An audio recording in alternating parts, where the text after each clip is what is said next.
Welcome back everybody, and we're going to start straight in with the grouting up, which I did say I would do first before I did the roof.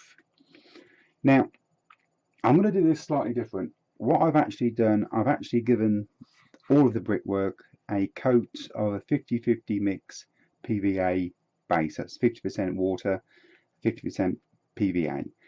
And as you can see, it's just got a bit of a shine to it. For the simple reason is I want the actual mortar to be white, and the only way I found that I can achieve that is by using standard ordinary decorator's filler. Nothing exciting. We don't put no PVA with it, we put nothing, we just use it straight. So we get some water into that.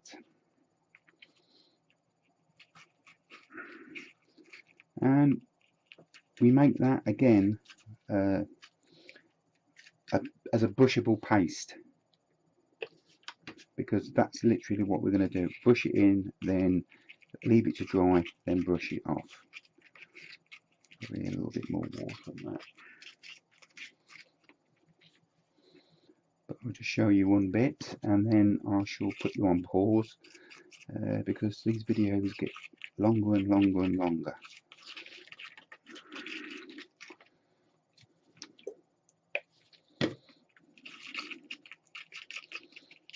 That's something close to what I want. Then if we just get an old paintbrush, and hope you can see in there, there's the light, and then we literally just paint it on. And the PVA, that stops it from this from actually staining the bricks. So we can paint that on all over, like so.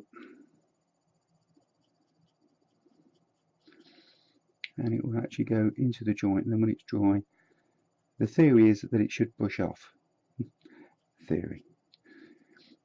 So I'm going to now carry on. I'm going to do all the walls, but I'm not going to do the floor because I want the floor in a darker grout, because that would have got more dirty. Okay, I've painted all the way on the inside, as you can see. Now it's still a bit damp, but we get a dry brush now and we just start rubbing the excess off.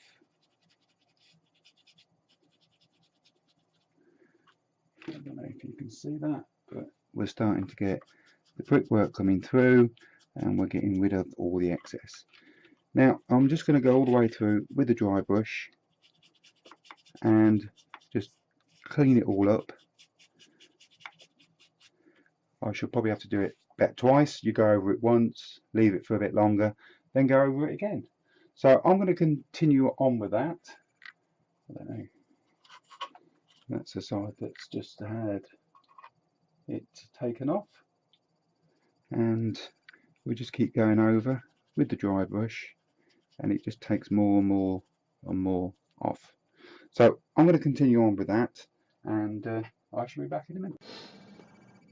Okay, welcome back. Now, one thing that sticks out that's really annoyed me, and it's all my fault, is when I actually cut these pieces, I never pushed them together far enough.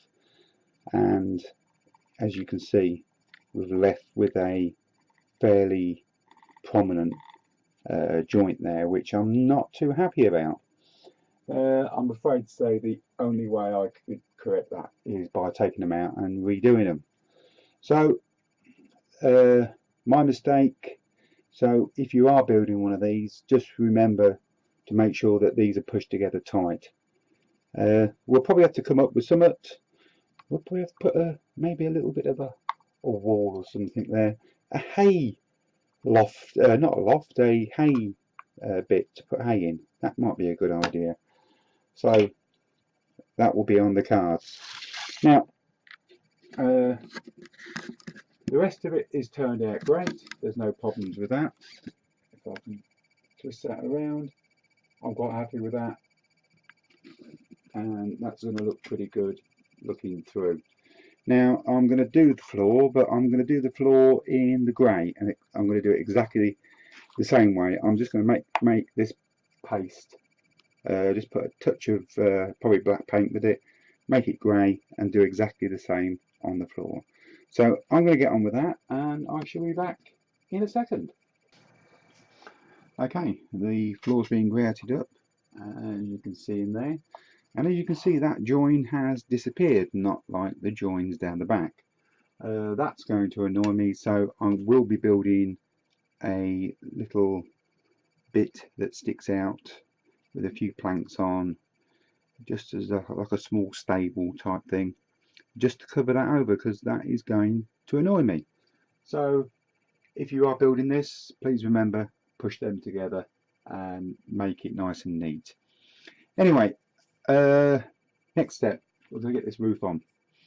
To start with, I'm going to cut a piece of timber, the same size, well, it's the same piece as this bit down here that we used. As if you bought a length, you'll still have some of this left, so we can actually use that for your roof support right the way across. So I'm just going to mark that up, cut it, and get it glued in, and I shall be back in a few seconds. Right, before we go any further with the roof, now's the perfect time, or opportunity should I say, to actually do a little bit of weathering inside before we actually get the roof on, because then you're not going to be able to get in. And I'm not going to do much. Oh, by the way, yes, I did build a little piece just to go in there, if you can see, just to separate that off and cover that nasty join up, which I made a mistake on. Now, I've got a black wash here. Now this black wash is 90% thinners to 10% black paint. It's a very, very thin wash, and we're not going to go too mad because you don't need to, but you really need some tones in there. Now this is a wash, but sort of like dry brushing. So load the brush up, take the excess off, and we just start, if you can see that, just start very lightly going over in different areas. You can go put a little bit more wash on the bottoms, where the bottom of the wall is, because that would get a bit more dirtier, like so. I'm hoping you can see in there as I'm doing this. But all I'm literally doing is just going over it very, very lightly. Going.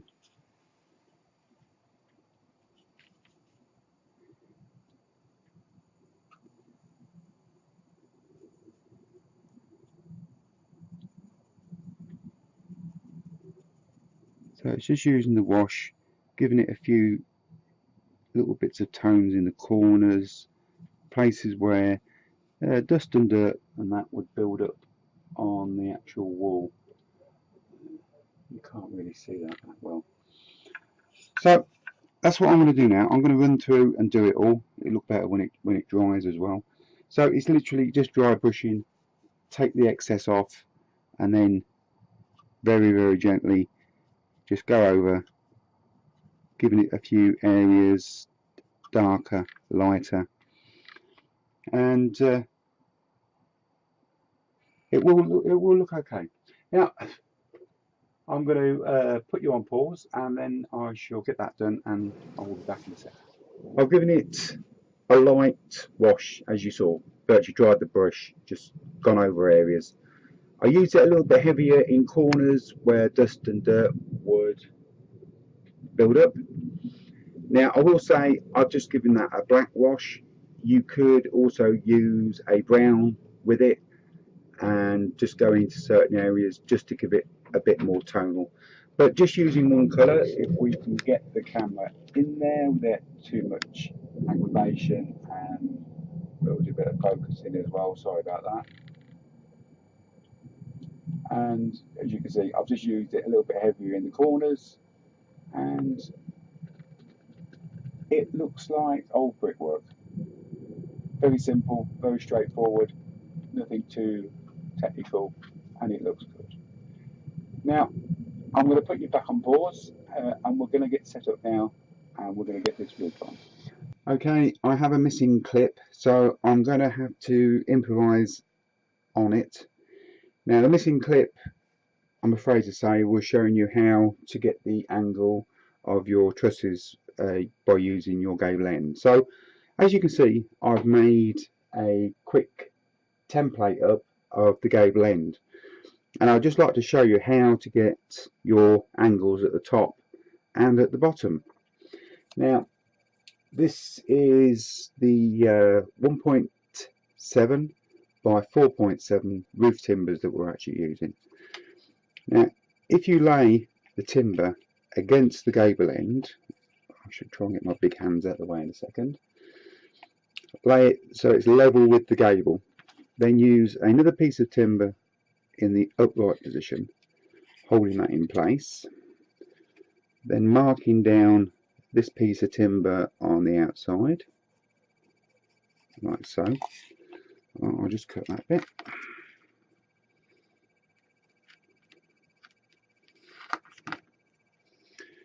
Now that will give you your angle for the top. As you can see, I guess my big hands out the way, that fits in the top perfectly.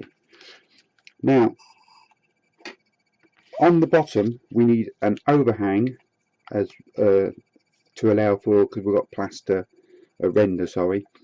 So if you get another piece of your roofing timber, lay against the wall and hold all that in place, which is very difficult to do while I've got the camera. So you lay one piece against the wall, coming up, making sure that's tight against the top, which it is, like so, and do exactly the same again, mark up on the outside of the timber, like so. Then we'll just cut this piece.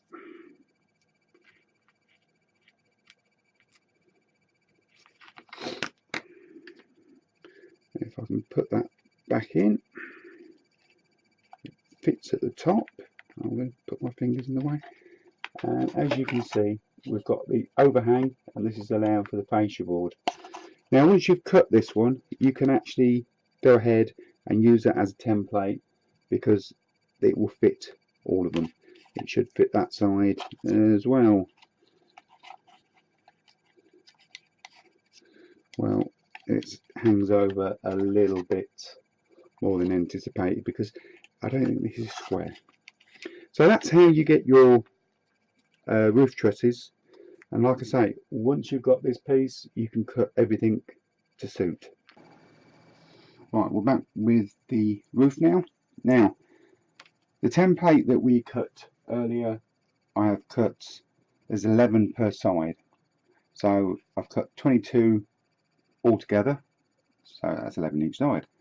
And also the spacings between the rafters, they work out to be 13.1, but we'll call them 13 mil. And I've actually cut 40 of these, because we need 10 at the bottom, 10 at the top on either side, so 40 altogether. Now it's a very simple operation assembling them. All we do is we glue them at the top when we actually get it. It's not a simple operation. I will jump though, because I'm not going to be using PVA.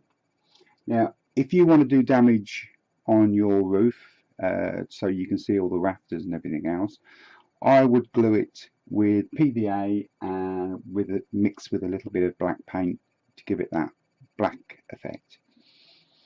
The downfall of using PVA is it's very slow to cure up, so it's a little bit more fiddly, and also you have to use plenty of pins to pin things in place as you go along. I will do one and then you can understand what I'm on about. Now, a small dab of glue on the top and position that in like so, and the same at the bottom. My big hands are not in the way to hold that in place. Now, using your spacers, a little bit on there and a little bit on the bottom. You really need tweezers for this.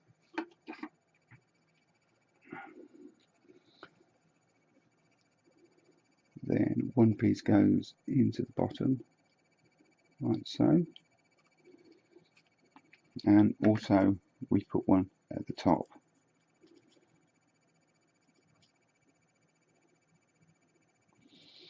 Now what you find is as you go along that it starts to be, well, not actually, it becomes unstable, but you're going to need pins to hold things in place.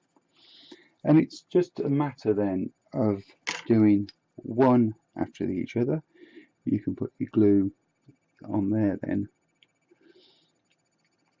and a little dab of glue on the bottom, a little dab of glue on the top, and then just keep running your rafters in as you go along, like so. If there's anything sticking out on the top of that, we can just run a scalpel along and or your knife, and you can actually clean that up. So that's how you do it. You assemble it that way. A bit more glue on the inside, a little bit more glue on there, and we just keep putting them in one after the other. Now they're being very good, they're sticking, but sometimes they don't sit and stick properly. Must have got the glue just at the right time. And if they don't, all you do is you get yourself a pin and just pin it in and hold it in place until it dries. So I'm going to go all the way along this side and the far side and get that done. You don't need to sit there and watch me do every single one, and then I'll come back and then we can move on to the next bit. I fitted all the roof trusses and glued them all in. Now I glued them in using the PVA. As I started, I just went through and glued them down.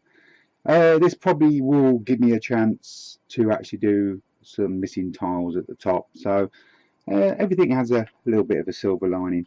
So the roof trusses have been done both sides, and now we turn our attention to putting in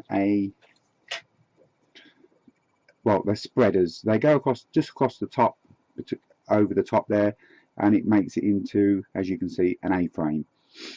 Now what I've actually done, I've marked from the top down 35mm, put a mark the same this end, 35mm, put a ruler across and marked them on both sides, so it's 35mm down on each side. Now this angle here is going to be this angle here, so all we need to do is put that across as we did, mark that side, just find a scalpel and cut that.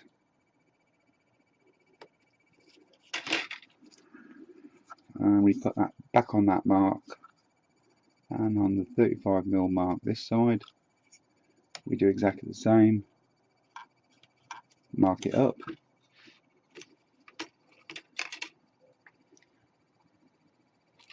now we've got a template. We can now cut 11 of those for these across, because they will fit all the way along. As we started everything nice and square and equal, everything else will fall into place. So I'm going to cut 11 of those, and then we'll get them glued in, and we'll go on to the next bit. I've got my 11 spreaders all cut to size, and it's just a matter of fitting them. We've got the marks, so all we need to do is put a little blob of glue either side just below the mark and position it in. Now you're probably going to need pins on this to hold things in place, and then level it up with that mark and level it up with a mark on the opposite side. And like I say, you're going to need pins just to hold everything in place. And I'm simply now going to go all the way along there and get them all fixed in. When I've finished fixing them in, I am then going to give all of this a coat of wash, just the standard black wash that I actually used on the floor and the walls in there, just to get some sort of tone the white wood down, should I say. So I'm going to get them fitted, give that a wash, and then I'll be back to you. Right, I've as you can see, I've fitted all the spreaders, that they all run right the way through there. Everything's had a coat of black wash, all nicely in line. So that bit is done and completed. Now we're going to move our attention on to fitting.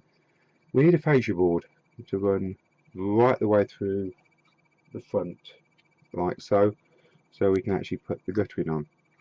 And this is very easy done. All we're going to do is measure from that end of the wall to this end of the wall, cut its length, and then we're just going to glue it on to the ends of these trusses, level with the cut at the top, and that's it. And then we just fill in the ends. I'm going to get on and get 2 of these cut and glued on, and then I'll be back to you and we'll sort the ends out. Okay, given that a wash, I've fitted the end pieces on all the ends, so they're done and complete all the way around. Now this is where I do a little bit of a cheat, because we need to get some doors. Now I'm not going to run through how I make the doors because I've already done a video on windows and doors, so I will put a link to that at the end of this video, so you can go and have a look on how to make windows and doors. I've already made a set of barn doors up, which I'm going to fit in a very few seconds. So the doors will be done, and the next one is going to be the guttering. Now I've already made a video how to make your own guttering, so that link will be at the end of the video as well, so you can go and have a look at that separately. So what I'm going to do now is I'm going to get these doors fixed in and glued, and then I'll come back and we'll actually start doing the guttering and downpipe. Quick look at the guttering. As I said in the other clip, there is a video which I'm going to put a link to at the end of this one, so you can go and see how it's made. Right, this is the guttering. It's foil and it's done in the half round, which is formed up on a jig, nothing too special. Now we need to put the guttering front and back on the barn. Now the guttering needs support, so all I've done here, you can see that I've just used a piece of 0.8 wire and just put a small bend on it. And what we'll actually be doing is inserting this into the fascia board, and the gutter will actually sit on top of it. Nothing too elaborate. The downpipe, that is just a tube of foil which we'll be using as downpipe, and we'll be making some small brackets for that as well. So that's the guttering and the brackets. I'll get set up now and I'll show you how we're going to put the guttering on.